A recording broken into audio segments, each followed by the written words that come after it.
ദഗ്ഗുപതി തന്റെ ആരാധകരെ ഞെട്ടിച്ചിരിക്കുകയാണ്. റാണ 25 കിലോയോളം കുറച്ച് പുതിയ മേക്ക് ഓവർ നടത്തിയിരിക്കുകയാണ്. റാണ ദഗ്ഗുപതി തന്റെ ശ്രദ്ധേയമായ അഭിനയത്തിലൂടെ പ്രേക്ഷകരെ ആവർത്തിച്ച് ആകർഷിച്ചിട്ടുണ്ട്. ഇന്ന് നടൻ തന്റെ 41ാം ജന്മദിനം ആഘോഷിക്കുമ്പോൾ ആരാധകർ വീണ്ടും ഞെട്ടി. ബാഹുബലി 2-ൽ ഭയപ്പെടുത്തുന്ന ഭലാൽ ദേവനെ അവതരിപ്പിക്കാൻ ശരീരഭാരം കൂട്ടുന്നത് മുതൽ NTR എന്ന സിനിമയിൽ വളരെ മെലിഞ്ഞ ശരീരം സ്വീകരിക്കുന്നതുവരെ ഈ മാറ്റം പ്രകടമാണ്. ഇത്രയും വെല്ലുവിളി നിറഞ്ഞ വേഷങ്ങൾക്കിടയിൽ റാണ 25 കിലോയോളം കുറച്ചു.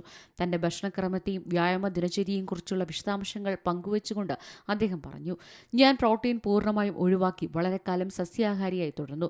ഞാൻ ജിമ്മിൽ പോകുന്നത് നിർത്തി. കാർഡിയോ മാത്രമാണ് ചെയ്തത്. എനിക്ക് 25 കിലോയോളം കുറയ്ക്കാൻ സാധിച്ചു. കഥാപാത്രത്തിന് അത് നല്ലതായിരുന്നു. പക്ഷേ അത് ചെയ്യുന്നത് നിങ്ങളുടെ ആരോഗ്യത്തിന് വളരെ കുഴപ്പമാണ്. നിങ്ങൾക്ക് പ്രശ്നങ്ങളുണ്ടാകും. പക്ഷേ അത് എൻ്റെ ജോലിയാണെന്ന് ഞാൻ മനസ്സിലാക്കി. മടിപിടിച്ചിരിക്കാതെ ആ സോഫയിൽ നിന്ന് എഴുന്നേൽക്കുക. ആദ്യം വേണ്ടത് കൃത്യമായ ഒരു ജീവിതശൈലിയാണ്. ഞാനൊരു നടനായതുകൊണ്ട് എപ്പോഴും പ്രവർത്തിച്ചുകൊണ്ടേയിരിക്കണം. ചീറ്റ് ഫുഡ് അതെന്താണ്? ഞാൻ കഴിക്കുന്നതെല്ലാം ഒരു തരത്തിൽ ചീറ്റ് ഫുഡാണ്. ഹൈദരാബാദ് പോലുള്ള ഒരു നഗരത്തിൽ ജീവിച്ചുകൊണ്ട് ഭക്ഷണം ആസ്വദിക്കാതിരിക്കാൻ എങ്ങനെയാണ് കഴിയുക? പക്ഷെ ഞാൻ ഒഴിവാക്കുന്നൊന്നുണ്ട്, മധുരം. എനിക്ക് മധുരത്തോട് താല്പര്യമില്ല. അതുകൊണ്ട് അത് എളുപ്പമാണ്. നടന്റെ അഭിപ്രായത്തിൽ ഒരു കാര്യം ഒഴിവാക്കുക എന്നതല്ല, മറിച്ച് പരിഹാരമാണ് കണ്ടെത്തേണ്ടത്. ഞാൻ എന്ത് കഴിച്ചാലും അതിനനുസരിച്ച് കഠിനാധ്വാനം ചെയ്യുന്നുണ്ടെന്ന് ഉറപ്പാക്കണം. വ്യായാമം ചെയ്യുന്നതിന് പകരമായി മറ്റൊന്നില്ല. നിങ്ങൾ കഠിനമായി വ്യായാമം ചെയ്യാതെ ഒരു ഡയറ്റിനും നിങ്ങൾ ആഗ്രഹിക്കുന്ന ശരീരം നൽകാൻ കഴിയില്ലെന്ന് റാണ പറയുന്നു. News desk C Malayalam news.